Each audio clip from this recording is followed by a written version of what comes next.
भाव भयणीनो, आयज चवथो आयतार कोरेजमाचो आनी हो चवथो आयतार संतोसाचो आयतार. ताचें कारण आमी आयकलां.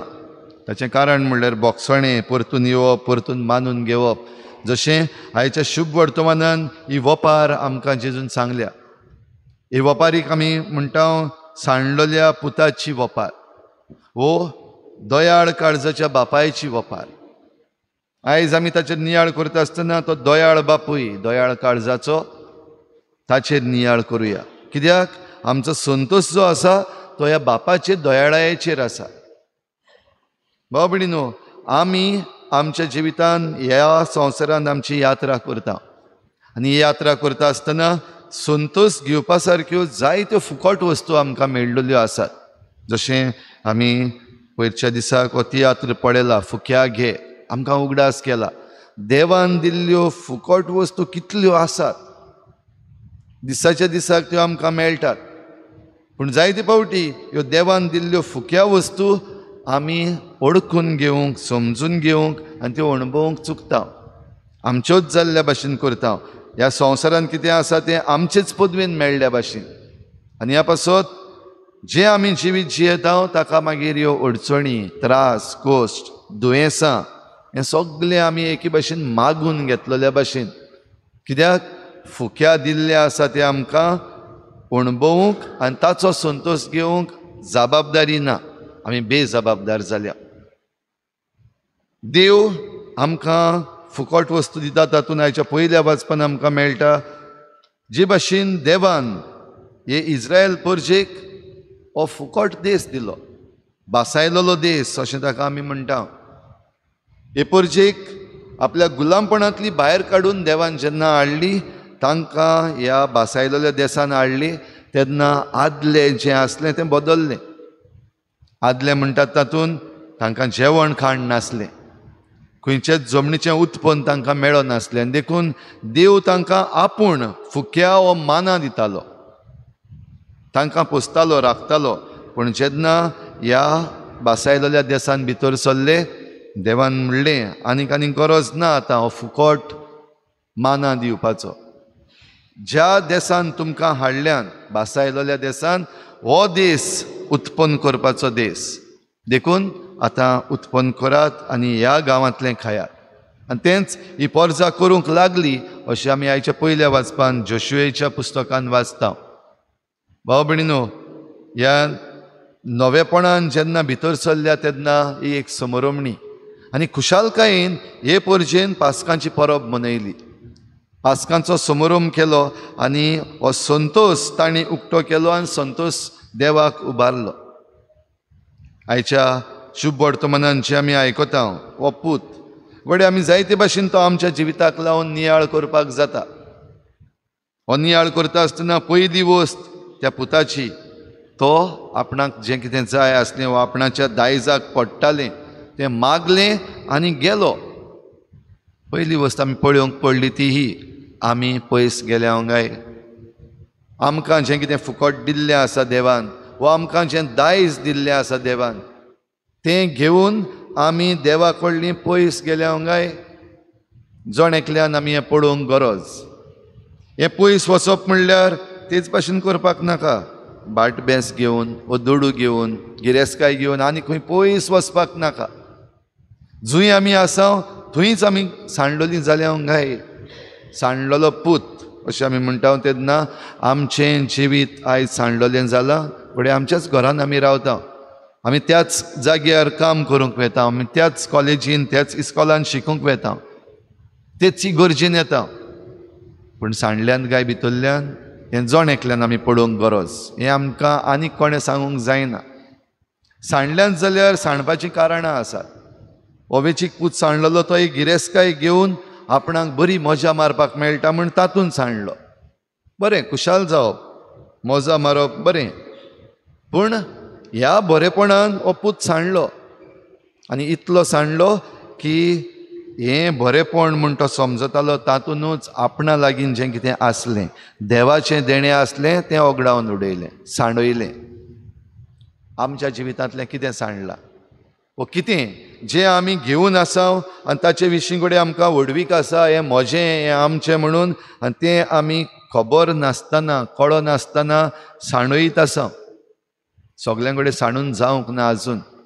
सगलें जेन्ना सांडटलें तेन्ना आमी सोयरानार येता. आयच्या ह्या ओपारीन आमी आयकता, तो फुक्या घे हो तियात्र आमी जो पळयल्लो, तुमी सगल्यांनी पळयला जाल्यार तातूंतूय आमी पळयल्लें, तो गोराबो सगलें आसा, कांयच ना अशें नासलें, पूण भितरल्यान तान खुशालकाय नासली. कित्याक जें कितें आसा तें आपणाचेंच म्हूण समजून आपणाक जाय ते भाशेन तो बापूय आनी ती धूवशी येताली. आनी मागीर तो वेळ आयलो सगलें ओगडावपाचें. दोगूय जाणांचें ओगडावन जालें, बापायचेंय बीन ओगडावन जालें. जें कितें आपणा लागीं दुडू आसा तें घेवन ताणें आपलें जिवीत त्या विसांक लायलोलें, सांडलो. ती धूव आपणा लागीं तन्नें रगत आसा, आपणा लागीं बरे फ्रेंड्स आसात आनी बापायन दिल्ले पयशे आसात, बरीच मजा मारली, तेंय सांडलें. भाव भयणीनो, सांडटा तेन्ना मागीर रडूंक येता. जशें ह्या वेंचीक पुताक आमी पळयता, तो केन्ना सोयरानार आयलो, जेन्ना सगलें ओगडावन जालें आनी ती दुकरां खाताली, ती सोल्लां ताका दिसती पडलीं. तें जेवण त्या दुकरांचें, मनशांचें न्हू, पूण तरी आसतना तीं जेवतात, तांकां मेळटा, सगल्याक भूक पडल्या, पूण त्या दुकरांक पासून मेळटा पूण आपणाक मेळना. त्या दुकरावून वड वो त्या दुकरावून पास्ट म्हजें जिवीत जालां, हें पळयल्या उपरांतूच सोयरानार आयलो म्हूण आमकां पवित्र पुस्तक सांगता. आनी सोयरानार आयल्या उपरांत 2 वाटो ताच्यान करूंक जाताल्यो. आयज काल जायते जाण निराशीपणान आपलो जीव पासून सोंपयतात. निराशीपणान कितें करचें तें कळना. दुसरी वाट परतून वचपाची, जे आयच्या दुसऱ्या वाचपान आमकां भाग्यून पावलो कोरिंतकारांक चीट बरोवन परतून उगडास करता. जोएल प्रवादीचें पुस्तक आमी वाचलेलें, हें कोरेज्म सुरू जाता आसतना म्हजेशी परतून येयात हो उलो देवाचो. आनी हो काळ आमकां, हो खेरीत काळ, हे 40 दीस आमी म्हणटा ते परतून येवपाचो. तशेंच पवित्र पुस्तकान आमकां परतून परतून उलो मारलेलो आसा. देव उलो मारता, म्हजेशी परतून येयात. आनी भाग्यून पावलो कोरिंतकारांक चीट बरोवन आमकां उगडास करता. जेजू क्रिस्ता वरवीं होच उलो आमकां जण एकल्याक देवान परतून मारला, म्हजेशी परतून येयात. म्हणजे ज्यो वस्तू तुमकां फुक्या दिल्ल्यो तातूंत तुमी घडये सांडलेलीं आसात कांय कारणांक लागून, थोडी बारीक प्रमाणान, थोडी मोठ्या प्रमाणान. थोड्यांक आपूण सांडला म्हण पासून खबर ना, आनी थोड्यां लागीं सांडला थंयसान परतून येवपाक तांचे लागीं घटायना. जाल्यार हो उलो जेजू क्रिस्ता वरवीं परतून यो. म्हजेशी परतून येवंक जायना तुजे लागीं, लॉस दिसता, भिरांत दिसता, वसत जाल्यार घेतलो काय परतून म्हाका, म्हजी चूक भोगसतलींत काय, भिरांत दिसता जाल्यार तो जेजू आसा. ताचे वरवीं परतून येयात म्हूण भाग्यून पावलो कोरिंतकारांक चीट बरोवन उगडास करता. आनी ह्या पुतान कितें केल्लें, हो पूत उठलो, पयलीं प्रॅक्टीस केली. कितें कोत्तलो वचोन, बरें पयले सुवातेर म्हजी चूक मानून घेतलो, हांवें चूक केल्या, म्हाका आनीक फावना, हांवें ओगडायलें म्हजें दायज. हांव पूत त्या गोराब्याचो, पूण पूत म्हणपाक म्हाका फावना, कित्याक जे भाशेन हांव म्हजें जिवीत जियेलां पूत म्हणपाक म्हाका फावना. आयज जाण एकल्यान आमी घडये विचारपाचें आसा, आयज म्हाका ज्या घरान हांव रावतां पूत म्हणपा सारकें हांव जिवीत जियेतां, घोव म्हणपा सारकें जिवीत हांव जियेतां, बायल म्हणपा सारकें जिवीत हांव जियेतां, धूव म्हणपा सारकें जिवीत हांव जियेतां, काय त्याच घरांत आसून वो त्याच जाग्यार आसून जें कितें म्हाका मेळ्ळलें आनी जें कितें म्हाका दिलां, म्हजें दायज कशें हांवें ओगडायलां म्हज्या जिविता वरवीं, जे भाशेन हांव म्हजें जिवीत जियेतां, करूंक जाय तें करिना आनी करूंक नाका तें करीत आसा जाल्यार ओगडायलें. आनी जरी तर ओगडायल्लें आसा जाल्यार ह्या पुता भाशेन ताणें सोयरानार येवन जी प्रॅक्टीस केल्ली ती घडये आमी करपाची गरज आसा. हांव वेतलो आनी म्हज्या बापायशी म्हजी चूक मानून घेतलो आनी ताका म्हणटलो आनी ताची काकलूत मागतलो, ताची दया मागतलो, म्हाका आनीक दुसरो जागो दी. पूत म्हणपाक फावना, आसूं हांवें ओगडायलां, म्हाका आतां मानाय कसो घे, पूण तुजेशी म्हाका रावपाक जाय, ह्याच घरान म्हाका रावपाक जाय. पूत कसो रावपाक जायना जाल्यार मानाय कसो तरी दवर. ही खालतिकाय ह्या पुताची, हें लाचारपण ह्या पुताचें. आमचेर असलें लाचारपण येव पासून आमी रावपाक जाय काय देवाशी परतून येवंक? घडये आमी धाकट्यो धाकट्यो चुकी आयज आमच्या जिवितान करता, व थोडीं जाणां मातश्यो मोठ्यो चुकी करता.